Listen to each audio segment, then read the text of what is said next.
दिल्ली के पर्यावरण मंत्री मनजिंदर सिंह सिरसा ने यमुना आईटीओ का घाट का दौरा किया और सफाई प्रयासों में भाग लिया, जिससे नदी संरक्षण पर सरकार के फोकस को रेखांकित किया गया। इस दौरान मंत्री मनजिंदर सिंह सिरसा ने कहा कि रेखा गुप्ता की सरकार छठ मैया की पूजा के लिए पूरी तैयारी कर रही है। कई वर्षों से परिवार यमुना पर यह अनुष्ठान नहीं कर पाते थे, लेकिन मुख्यमंत्री रेखा गुप्ता के नेतृत्व में इस वर्ष यमुना पर सीधे छठ पूजा करने की व्यवस्था की गई है। रेखा गुप्ता जी की सरकार छठ मैया की पूजा की पूरी तैयारियां कर रही है।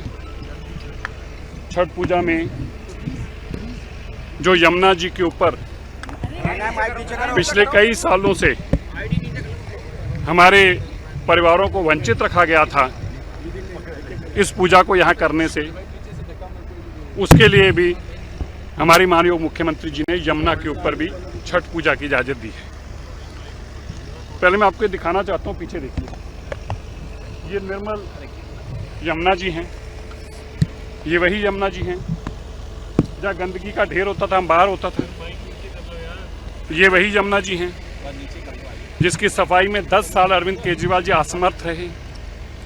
ये यही यमुना जी हैं जिसको गंदगी का ढेर बना दिया था।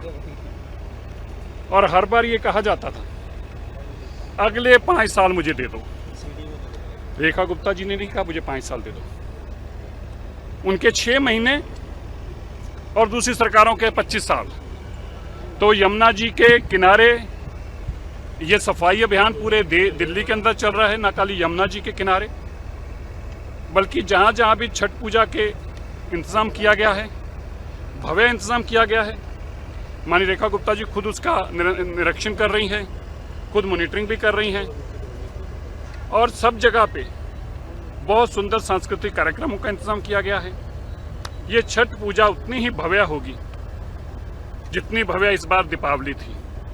ये छठ पूजा की खूबसूरती ये होगी कि जैसे 27 साल बाद भाजपा की सरकार आई है, तो पता चलना चाहिए कि 27 साल बाद उतनी ही भव्य छठ पूजा हो रही है। हर तरह से सरकार समर्पित है।